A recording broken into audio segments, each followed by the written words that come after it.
दर्शक हो, तडका न्यूज मराठीमध्ये आपलं सहर्ष स्वागत आहे। चला तर मग विरवडे येथील शेतकऱ्याची काय प्रतिक्रिया आहे, त्यांचं म्हणणं काय आहे हे आपण जाणून घेऊ। परिस्थिती पूर्ण नदीच्या पाण्यानं आणि वरल्या पावसाच्या ह्यानं पूर्ण आमची बिकट परिस्थिती झालेली आहे। कर्जाचं डोंगर वाढत चाललेलं आहे। एकंदरीत सरकार मायबाप बघा काय अवस्था झाली आहे।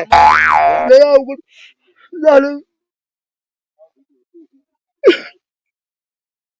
प्रशासनानं नाही बंद केले तर आम्हाला कलेक्टर ऑफिस जवळ उपोषण करणं हे असं तर माराच लागलोय। मग आता बिन पाण्याचं मारायची पाळी आहे, म्हणजे अन्न पाणी हे करून आम्हाला सीझनला इतकी भयानक अवस्था झाली आहे शेतकऱ्याची की फळबागा पाक कोलमडून पडले। दिवसात आम्ही कलेक्टर आणि पालकमंत्र्या घरासमोर आत्मदहन केल्याशिवाय दुसरा मालाची तर शक्यताच नाही, पण सूर्यप्रकाशाची कमतरता न बसल्यामुळे तिथे गर्भधारण होत नाही। ते कसं आम्ही ह्या प्रीला ह्या स्टेजला आलोय की नाही आम्हाला निधी मिळाला किंवा शासनाचा निधी नाही जर मिळाला तर आम्ही डायरेक्ट कलेक्टर जिल्हाधिकाऱ्यांच्या दरवाज्यात जाऊन त्याला पाऊस पडला हे झालं, त्याला नाही लागलं। कर्जाचा डोंगर वाढत चाललाय आणि बँकेच्या नोटिसा या लागल्या, त्या बँकेचा भर दर्शक हो, तडका न्यूज मराठीमध्ये आपलं सहर्ष स्वागत आहे। खरं तर सोलापूर जिल्ह्यामध्ये राज्यामध्ये अतिवृष्टी होत असताना पिकांचं पंचनामे केलेले जाते, परंतु आपण मोहोळ तालुक्यातील विरवडे या ठिकाणी आलो आहोत आणि द्राक्ष बागेचं या ठिकाणी खरं तर मोठ्या प्रमाणात नुकसान झालेलं आपल्याला पाहायला मिळते, चित्र दिसते। परंतु प्रशासनाकडून कुठलेही या ठिकाणी पंचनामे करण्याचं आपल्याला दिसून येत नाहीत आणि शेतकऱ्यांमध्ये उद्रेक या ठिकाणी आपल्याला पाहावयास मिळत आहे। कारण आम्ही पण शेतकरीच आहोत, आमचा एकरी कमीत कमी 2 ते 3 लाख रुपये खर्च येतोय, परंतु गेल्या वर्षीही आमच्या बागेचे पैसे झाले नाहीत, परंतु अतिवृष्टीमुळं आमच्या बागा फेल गेलेल्या आहेत। जर डिसेंबर मी आमच्या बागेची छाटणी केली होती जाती, परंतु छाटणी केल्यानंतर काडी पक्व झाली तर त्याला गर्भधारणा झाल्यानंतर त्याला ठिकाणी फळ येतं, परंतु अशा प्रकारची आता परिस्थिती नाही अशी शेतकऱ्यांमधून बोलली जाते। तर मग विरवडे येथील शेतकऱ्याची काय प्रतिक्रिया आहे, त्यांचं म्हणणं काय आहे हे आपण जाणून घेऊया। एकंदरीत सरकार मायबाप बघा काय अवस्था झाली आहे। ग्रामीण भागात पुराणा हाहाकार माजलाय, लोकांशीला राहायला घरदार नाही, ती सगळी लोक गुरं जनावरं वाहून गेली। ह्याच्याबरोबर लोकांच्या फळबागा ऊस इतरांचं इतकं भयानक नुकसान झालंय। त्यातल्या त्या द्राक्ष बागायतदार तर पाक कोलमडलाय। गेल्या वर्षी माल नाही म्हणून द्राक्ष बागायतदार घाई कुतीला आलेला, ह्या वर्षी काय तर आशेनं राहील म्हणून त्यानं करायला गेलं तर आज ह्या काडीला पान सुद्धा शिल्लक राहिलं नाही। पूर्ण काड्या हिरव्या राहिल्या, त्या काय शेतकऱ्यांनी करायचं। गर्भधारणा नाही झाली तर याला माल लागू शकत नाही, मग ह्या शेतकऱ्यांना काय करणार काय तुम्ही? ही जर अशा अवस्था आली तर ह्याला आत्महत्या केल्याशिवाय पर्याय नाही ह्या शेतकऱ्याला। माझी 3 एकर द्राक्षीची बाग आहे। मी शिरापूर गावचा विठ्ठल पंडित चव्हाण शेतकरी आहे।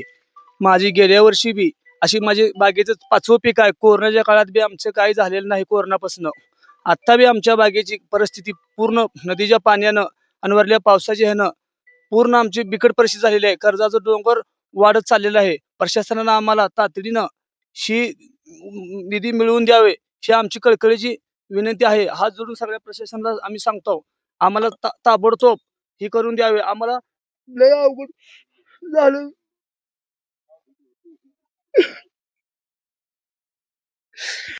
ह्या चालू सीझनला इतकी भयानक अवस्था झाली आहे शेतकऱ्याची की फळबागा पाक कोलमडून पडल्या, त्या सगळ्या उचकळून सगळं लोखंड सगळं वाहून गेलंय आणि इतर गुरंढोराशींचं तर काय आतोनात नुकसान झालेलं आहे। प्रशासनाकडे काय तुमची मागणी? प्रशासनाकडे आता आमची एकच मागणी आहे, लेखी पत्र पंचनामा नाही। आमचा एक माणूस आज 10 दिवस झाला आमच्या गावात पाणी आहे, तर प्रशासनाचा एक माणूस आला नाही। पालकमंत्री कोण आहे हे अजून आम्हाला माहिती नाही, पालकमंत्री सुद्धा आमच्या गावाला आला नाही। कलेक्टरचा माणूस नाही जागेवर, कोण आला मागाचं कोणाला? गाव लेवल जय त्याचं भागवाभागी करले ते लोक एकूणमेकाचा सहारा घ्यायला ते, पण प्रशासनाची 5 रुपयाची मदत अजून आम्हाला कोणाला झालेली नाही। आणि अशी जर नाही झाली तर येत्या 4 दिवसात आम्ही कलेक्टर आणि पालकमंत्र्या घरासमोर आत्मदहन केल्याशिवाय दुसरा आम्हाला पर्याय नाही काय। एकंदरीत खरं तर बाग छाटणीपासून पीक हातात येईपर्यंत कशा पद्धतीने आणि किती खर्च केला जातो? बाग आज जर आम्ही ही पकडली समजा धरली तर ह्या बागेला फळ लागू किंवा न लागू एकरी 2 लाख रुपये खर्च येतो त्या बागेला। आणि गेल्या वर्षी पण फळ नव्हतं, आता ह्या वर्षी तर आज काडी परिपक्वता नाही, फळाची तर गॅरंटीच नाही आणि नाही लागलं म्हणून खर्च न करता काय थांबून चालत नाही। पुढच्या वर्षी शेतकरी अपेक्षा आहे म्हणून त्याला पुढच्या वर्षीसाठी अजून कष्ट करत राहायचं आहे आणि खर्च करत राहायचा आहे। औषधाचा भाव गगनाला भिडल्यात, मजुरी भरमसाठ वाढली आहे आणि शेतकऱ्या मालाला 20 रुपये 10 वर्षाखाली द्राक्ष 20 रुपये जात होते आणि अजून मी 20 रुपये जाते आहे. त्यानं कुठल्या स्टेजला जायचं आणि काय निर्णय घ्यायचा शेतकऱ्यांना सांगा. माझं नाव संदीप अर्जुन अवताडे. आमच्याकडे 4 एकर द्राक्षाची बाग आहे. 13 मे पासून पाऊस चालू आहे आमच्या भागात, म्हणजे कंटिन्यू पाऊस आहे. आणि ज्यावेळेस गर्भधारणेची छाटणी आपण करतोय, म्हणजे काडी तयार करण्याची, तो वेळेपासून पाऊस आहे, त्यामुळे गर्भधारणाच नीट झालेली नाही. आणि प्रशासनाचं ते जे त्यांचं मिलीमीटरचं पावसाचं जे आहे, बाबा एवढं पडलं तरच आपण ह्याचं पंचनामा करू शकतो. आणि आमचा जो सर्कल आहे तो अजून त्या ह्याच्यात नाही, म्हणजे मिलीमीटर 60 मिलीमीटरचं असं काय त्याचं जे आहे त्या ह्याच्यात अजून नाही. आणि मग रोजच आमच्या 40 मिलीमीटर पाऊस पडतोय. 60चं त्यांचं कधी होणार आहे? त्यामुळे ह्याची गर्भधारणच नाही, अवेळी पानगळ झाली, मॅच्युरिटी काढीची झालीच नाही. त्यामुळे मालाची तर शक्यताच नाही. पण पंचनाम्याचा विषय घेतला तर एवढा पाऊसच नाही म्हणते. मग आणि हे सर्कल आमचं तेवढ्या मिलीमीटर मध्ये बसलं नाही म्हणते. त्यामुळे ह्याची शासनाची जी मदत मिळणार आहे, ह्याचं पंचनामा झालं पाहिजे, ती मिळलं पाहिजे आम्हाला काहीतरी. कारण आतून नुकसान, नदीकाठच्या बागा तर पूर्ण झोपलेत. शेतकऱ्यांचं तर म्हणजे भयानक नुकसान आहे. आता हे गेल्या वर्षी फेल गेले आणि ह्या वर्षी पण ह्यातच गेले. आता ते बागेमध्ये पाण्यासाठी काय परिणाम होतो बागेवर? त्याची मुळी पूर्ण म्हणजे ब्लॉक आहे, पूर्ण कुजून गेली मुळी. त्यामुळं हे जे फुटणं, ह्याचं घड निर्मिती, घड टिकणं, हे सगळं त्या कुजले म्हणजे मुळीच्या आणि झाडाच्या स्टोरेजवर, ह्याने जे 5 महिने स्टोरेज केले त्याच्यावर आहे. 5 महिने झालं पाऊसच पडतो, त्यामुळे स्टोरेजच नाही झाडात. पण आम्ही यांची वाट बघतो की बाबा कधी आमचं पंचनामा होतील, काय यांची मदत होईल. यांची मदत तर काय तेवढी पुरेशी नाहीच, पण काहीतरी आधार म्हणून सुद्धा नाही ना. अधिकारी वरच्या भागाचा वगैरे हा तर विषयच नाही इकडे काय. असं प्रशासनाकडे काय मागणी असेल तुमची किंवा भावना काय? जर समजा प्रशासनाने पंचनामे नाही केली तर काय तुमची भूमिका असणार आहे? प्रशासनाने नाही पंच केले तर आम्हाला कलेक्टर ऑफिसवर उपोषण करणं, हे असं तर माराच लागलोय. मग आता बिन पाण्याचं मारायची पाळी आहे, म्हणजे अन्न पाणी हे करून आम्हाला मारा लागणार आहे. मग काय, कारण असं तर जगणारच नाही आम्ही. काय सांगाल एकंदरीत प्रशासनाविषयी काय तुमचं मत असेल? मी उमेश वामन अवताडे, मुक्काम पोस्ट विरोडे बुद्रुक, तालुका मोहोळ, जिल्हा सोलापूर. माझी 10 एकर द्राक्ष बाग आहे. माझी काडी तयार करण्याची छाटणी 5 मेच्या दरम्यान घेतली होती. तेव्हापासून पहिले 1 ते 30 दिवस जे काडी तयार होते, सपकिनचा स्प्रेड असतो, तिथून ते सपकिन पूर्ण होईपर्यंत सततचा पाऊस, सूर्यप्रकाशाची कमतरता न बसल्यामुळे तिथे गर्भधारण होत नाही. कितीही 6BA युराशीलचा स्प्रे घेऊन, झिरोबाऊनचा स्प्रे घेऊन सुद्धा तिथे गर्भधारण होत झालेली नाही. मी तपासणी अंती बघितलं तर डोळ्यामध्ये त्या प्रकारची गर्भधारण झालेली नाही. तिथं आम्ही बेसो डोस टाकला, त्याचा खर्च वेगळाच, गावखोट टाकला त्याचा खर्च वेगळाच. आणि अशा पाण्याच्या परिस्थितीमध्ये मुळीची जी कार्य करण्याची क्षमता आहे, मुळीद्वारे जे पानाकडे अन्नद्रव्य जाणार आहे, त्याच्या कमतरतेमुळं गर्भधारण होत नाही. त्याच्यामुळे त्याचा परिणाम आता ह्या चालू सीझन मध्ये जे आपण छाटणी करणार, ऑक्टोबर छाटणी, ह्याला परिणाम पडतो. त्याचा मग माल विरळणे, गोळीघड होणे, अशा प्रकारे होत असल्यामुळं त्याचं आम्हा शेतकऱ्यांचं खूप नुकसान होत आहे. आणि आजपर्यंत आमच्या गावाला कुठलाही निधी आलेला नाही. आसपासच्या आमचं कामती सर्कल सोडलं तर सगळ्या गावांना त्याचा निधी मिळाला आहे आजपर्यंत, नुकसान भरपाई. परंतु आमच्या कामती सर्कलला कोणाही शासकीय अधिकाऱ्यांचं लक्ष नाही. शिना नदीमध्ये अतिवृष्टी मोठ्या प्रमाणात झालेली आहे. निम्म्या गावाला याचा तडाखा बसलेला आहे. किंवा प्रशासनानं किंवा मंडल अधिकाऱ्यानं किंवा इथे तलाट्याने किंवा भेटी काय दिले किंवा प्रशासनाने काय? होय, तलाठी, ग्रामसेवक पण ते डोळं पुसण्याचं काम चालू आहे. त्याचा भरीव निधी आजपर्यंत आमच्या गावाला कुठल्याला मिळालेला नाही. आणि त्यातल्या त्यात हे ऊस, सोयाबीन, उडीद अशी बरीचशी पिकं आमची नासधूस झालीत.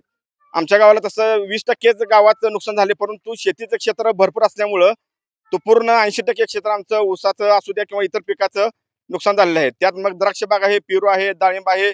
मग शेतकऱ्यांनी जगायचं कसं? आम्ही ह्या स्टेजला आलोय की नाही आम्हाला निधी मिळाला किंवा शासनाचा निधी नाही जर मिळाला तर आम्ही डायरेक्ट कलेक्टर, जिल्हाधिकाऱ्यांच्या दरवाज्यात जाऊन उपोषण करणार आहोत. आणि झालेल्या नुकसानीमध्ये जर आमच्या शेतकऱ्यांचे पंचनामे नाही झालेत तर आम्ही कामती गटातील गणातील सर्व शेतकरी मिळून जिल्हाधिकारी कार्यालयासमोर अमरून उपोषण करणार याची तयारी आम्ही सगळ्या शेतकऱ्यांनी केलेली आहे. गणेश काकडे. माझं नाव गणेश काकडे, विरोडे बुद्रुक. ही माझी द्राक्ष बाग आहे. गेल्या वर्षी पण फेल होती. आशेनं ह्या वर्षी चांगली सांभाळली, पण ह्या वर्षी पाण्यामुळे अजून ज्याला पाऊस पडला हे झालं, त्याला नाही लागलं. कर्जाचा डोंगर वाढत चाललाय आणि बँकेच्या नोटिसा या लागल्या, त्या बँकेचा भरणा होईल नाही.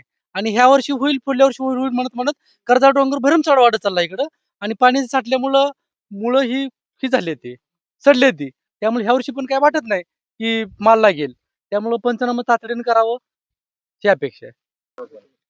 काय सांगाल मामा, खरं तर अतिवृष्टी ही इतिहासात नोंद झाल्यासारखी गोष्ट आहे. सिन्नर नदीला पूर आलेला आहे आणि काय तुम्हाला वाटतं तुमच्या ह्याच्यामध्ये काळामध्ये कशा प्रकारचं किंवा अति नुकसान ह्या कधी झालं होतं? ह्यापूर्वी झालेलं होतं. त्या टायमाला काय तर मदत दिलेली होती. माझी सुद्धा 5 एकर बाग आहे. गेल्या वर्षी पिकानं फेल गेली होती.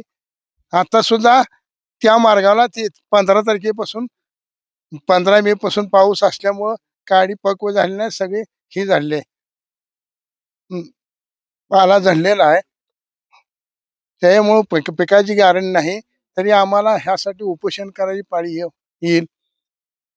तरी आम्हाला शासनाने न्याय द्यावा, आमची एवढी विनंती आहे.